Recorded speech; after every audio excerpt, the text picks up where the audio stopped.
Hello everyone, कैसे हैं आप सब लोग। आज का जो हमारा टॉपिक है वो है कि जब हम यूपीएससी फर्स्ट ईयर में आते हैं, जब हम ग्रेजुएशन के फर्स्ट ईयर में आते हैं तो हम यूपीएससी की प्रिपरेशन कैसे करें, जो कि काफ़ी अच्छा टाइम है। तो आपके पास 3 to 4 ईयर होते हैं। 3 ईयर अगर आप बीए या फिर कोई और सी डिग्री कर रहे हैं तो आपके पास वो 3 ईयर हो गए। एंड अगर आप बीटेक वगैरह कर रहे हैं तो आपके पास 4 ईयर है। एंड इसलिए है जैसे कि ना, ये बहुत ज़्यादा बड़ा टाइम होता है एंड हम उसमें max to max first attempt या फिर सेकंड अटैम्प्ट में क्रैक कर ही लेते हैं। ठीक है, तो ये है कि बहुत अच्छा टाइम है, तो हम उस टाइम को कैसे अच्छे से यूटिलाइज़ करें। ठीक है ना, तो वही मैं आज आपको बताऊंगा कि जब अगर आप फर्स्ट ईयर में हैं कॉलेज के तो हमें कैसे प्रिपरेशन करनी चाहिए। ठीक है, तो चलिए हम वीडियो अपनी स्टार्ट करते हैं।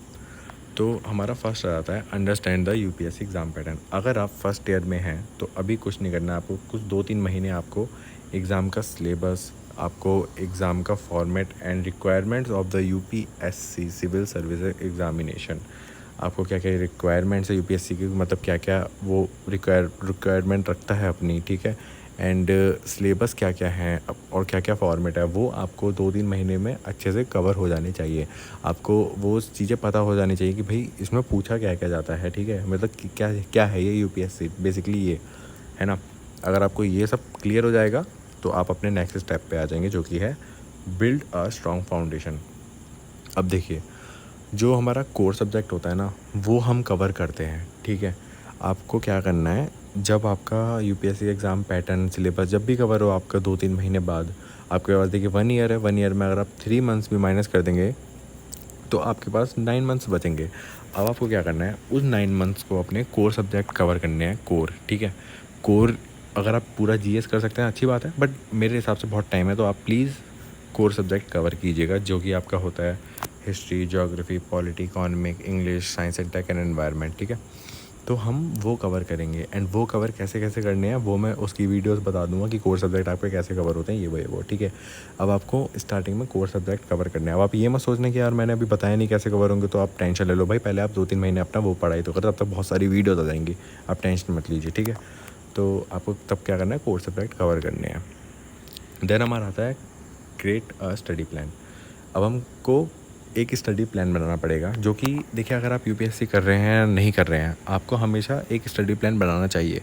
ठीक है, आप देखिए दिन में कुछ तो करते हैं, जैसे टाइम मैनेजमेंट बोला है, जैसे टाइम मैनेजमेंट करो, कुछ करो।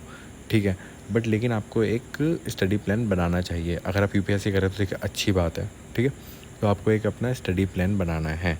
आप किस टाइम आप मतलब जो आपके 2-3 आवर्स हैं आप कैसे निकालेंगे। जैसे मैंने बहुत से देखे हैं जो फर्स्ट ईयर में है, तो वो कॉलेज के साथ साथ मतलब यूपीएससी की स्टडी कैसे करें, तो मैंने बता रखा है कि जो वर्क प्रोफेशनल है जैसे भी हैं, तो वो लोग कैसे करते हैं। तो अगर आप मतलब वही है कि अगर आप कॉलेज वॉलेज वाले हैं या फिर स्कूल स्कूल तो नहीं, मतलब जैसे कॉलेज वॉलेज वाले हैं फर्स्ट ईयर में, तो आपको कैसे करना है। आपके पास टाइम तो सिर्फ 4-5 आवर्स बचेगा। आपका अगर हम देखा जाए तो चलिए आपका समझ लीजिए 3 बजे तक कॉलेज है या 2 बजे तक कॉलेज है। ठीक है, आपके पास आने जाने में आपको समझ लीजिए 3-4 बज जाते हैं, तो आपके पास अगर आप 4 बजे भी बैठते हैं तो आपके पास कितने घंटे बचे हैं। ठीक है, वो आप अपने हिसाब से एक स्टडी प्लान बनाएंगे, उस हिसाब से अपना पूरा टाइम निकालेंगे। एंड अगर आप कॉलेज के फर्स्ट ईयर में तो आप 2-3 आवर्स तो दीजिए डेली। ठीक है, जो कि बहुत ज़्यादा बेस्ट है। अगर आप 2 या 3 आवर्स देते हैं पूरे दिन में एक अपनी यूपीएससी को फर्स्ट ईयर में, है ना, 2 to 3 आवर बहुत ज़्यादा है, इनफ है फर्स्ट ईयर के लिए। ठीक है, अब आपको क्या करना है, जैसे मैंने बोला था ना कि कोर सब्जेक्ट कैसे कवर करें या और भी सब्जेक्ट कैसे कवर करें, तो आपको क्या करना है, एनसीईआरटी टेक्स्ट बुक्स। जैसे आपने हर वीडियोस में देखा होगा कि यार एनसीईआरटी पढ़ो, कुछ बोलते हैं मत पढ़ो ये वो, बट देखिए मेरे कहने से पढ़ लेना एनसीईआरटी। अगर आपका चाहे कितना ही बेसिक क्लियर हो, बट मेरे कहने से थोड़ी छोटी मोटी एनसीईआरटी मतलब पढ़ लेना। अगर आपको बहुत ज़्यादा बेसिक क्लियर हो तो आप 11th-12th की पढ़ लेना। ठीक है, बट अगर नहीं है तो अपना वो 6, 7, 8 जो भी होती है वो आप उठा के पढ़ लीजिए। ठीक है, एनसीईआरटी तो बहुत ज़्यादा इंपॉर्टेंट है, इसमें मैं प्लस बना देता हूँ। ठीक है, इसे तो भूलना नहीं है। ठीक है, अब आता है प्रैक्टिस कंसिस्टेंटली। ठीक है, रेगुलर प्रैक्टिस करना, जो कि इसमें लिखा है बिल्ड कॉन्फिडेंस। आपका कॉन्फिडेंस बिल्ड होगा बट रेगुलर प्रैक्टिस नहीं करना क्योंकि जब तक आपका कोई टॉपिक कवर नहीं हो जाता, जैसे आपने एनसीईआरटी करी। ठीक है, एनसीईआरटी कवर मीन्स जैसे आपने एनसीईआरटी का चैप्टर पढ़ा। ठीक है, आपने एनसीईआरटी का चैप्टर पढ़ा, आपने उसकी लास्ट में एक्सरसाइज देखी, जितने भी एक्सरसाइज हैं, क्वेश्चंस वगैरह सब है। ठीक है, अब आपने क्या करा, उन सबको सॉल्व करा। सॉल्व करने के बाद क्या हुआ, आपका जैसे टॉपिक कवर हुआ, आपने वो पूरा सॉल्व करा, देन आपके एनसीईआरटी का एक चैप्टर कवर हो गया। ऐसी पूरी आपकी एनसीईआरटी कवर हो जाएगी।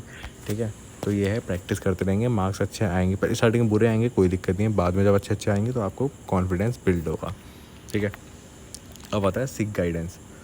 देखिए भाई, मेरे कहने से अगर आप चलिए यूपीएससी कोचिंग नहीं ले रहे हैं तो प्लीज़ कोई मेंटोर पकड़ लीजिएगा जो आपको पर्सनली गाइड कर दे कि आप सही ट्रैक पे जा रहे हैं नहीं जा रहे हैं। अगर आप सेल्फ स्टडी कर रहे हैं, चाहे कुछ भी कर रहे हैं।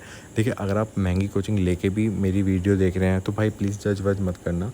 मैं बस इसमें टिप्स बताता हूँ कि क्योंकि मैंने भी कोचिंग ली है ना, ठीक है। मैं वो नहीं बता, मैं आपको सब्जेक्ट नहीं पढ़ा रहा ना, मैं बस आपको बता रहा हूँ कि आपको कैसे कैसे गाइड कर रहा हूँ, मैं टिप्स दे रहा हूँ कि आपको ये चीज़ें फॉलो कर लेनी है जिससे कि आपको आगे जाके पछताए नहीं, ठीक है। तो ये है कि अगर आपके पास बजट कम है, कुछ है, तो देखिए प्लीज़ मेंटोर या फिर देखिए नॉर्मल सी कोई छोटी मोटी कोचिंग ले लीजिए। सब एक्सपीरियंस वाले ही होते हैं, ठीक है। वो जो उन्होंने गलती करी है वो आपको बताएंगे। लाइक मैं ऐसे देखिए प्रमोशन तो नहीं कर रहा, बट मैं एक कह सकता हूँ कि हाँ, स्टडी आईक्यू से अगर आपको पढ़ना है ना तो स्टडी आईक्यू देख लेना एक बार, क्योंकि वो बजट फ्रेंडली रहते हैं मेरे हिसाब से। एंड वहाँ पर सब कुछ एस्पिरेंट्स होते हैं पढ़ाने के लिए, एंड कुछ वो होते हैं जिन्होंने 3-4 प्रीलिम्स दिए हैं, मतलब जिनका नहीं भी क्लियर हुआ, ऐसे भी टीचर्स होते हैं, ठीक है। तो आप एक बार उनसे ले लीजिएगा, गाइड वाइड ले लीजिएगा, ठीक है। एंड अब क्या है हमारा लास्ट टॉपिक, जो कि है स्टे फोकस्ड एंड पेशेंट। देखिए, यूपीएससी प्रिपरेशन जो है वो एक लॉन्ग टर्म प्रोसेस है, ठीक है। जैसे आपने सुना होगा कि ये एक मैराथन है, ठीक है। तो वही है कि भाई आपको ना धीरे धीरे वो करनी है। लाइक आप जैसे 3 इयर्स हैं तो आप सोचेंगे यार अभी से कुछ लोग होंगे कि यार ये कवर हो जाएगा, ऐसे कवर हो जाएगा। भाई हिस्ट्री नहीं पढ़ी जा रही मेरे से, एक काम करता हूँ इकोनॉमिक पढ़ लेता हूँ, चलो इकोनॉमिक नहीं पढ़ी जा रही, एक काम करता हूँ पॉलिटी पढ़ लेता हूँ, ये पढ़ लेता हूँ, वो पढ़ लेता हूँ। स्ट्रेस होगा और कुछ नहीं होगा। चुपचाप एक जो आपको लगता है कि जो आप अपने वीकनेस के हिसाब से, लाइक जैसे आपका वीक सब्जेक्ट क्या है, मेरा वीक सब्जेक्ट लाइक मेरा साइंस वाइंस है, मैथ है, मतलब मैथ तो नहीं, लाइक जैसे मेरा कोई साइंस वाइंस है, ठीक है। तो मैं वो उठा के पढ़ने लग जाऊँगा कि हाँ चलो ऐसे पढ़ लेता हूँ, ये पढ़ लेता हूँ। अब जैसे आपका कोई से बैकग्राउंड से हो, अगर आपको भाई नहीं पढ़ा जा रहा, ठीक है, अगर आपको हार्ड लग रहा है तो शिफ्ट मत कीजिए। लाइक आपने जैसे 15 डेज उस सब्जेक्ट को पढ़ा एंड आपको फिर भी समझ नहीं आ रहा, तो पहली बात तो अच्छे से पढ़िए, ठीक है, जिससे कि आपको समझ आए। और अगर आपको बीच में हार्ड लग रहा है तो आप कहीं भी शिफ्ट मत हो जाइए कि आप सोच रहे हैं इकोनॉमिक पढ़ लेता हूँ मैं, ऐसा कुछ नहीं है। आप जो सब्जेक्ट पढ़ रहे हो वो आराम से पढ़िएगा, ठीक है। अब ज़्यादा टेंशन मत लीजिएगा, फोकस रहिए, कंसिस्टेंट रहिए, आपका रिजल्ट आएगा, सबका आता है। जब तक वो कंसिस्टेंसी से काम नहीं करता, आपके पास 3 to 4 ईयर है जो कि इनफ है, अच्छी खासी प्रिपरेशन के लिए अच्छा है। यूपीएससी के लिए बहुत बेस्ट है, आपका फर्स्ट ईयर सेकंड अटेम्प्ट में हो ही जाना है। अब इसमें मत हट हो जाना कि भाई फर्स्ट अटेम्प्ट में नहीं होगा, नहीं, देखिए मैं कह नहीं रहा, ठीक है, फर्स्ट या सेकंड अटेम्प्ट में होना ही होना है। बाकी आपके लिए ऑल दी बेस्ट, ओके।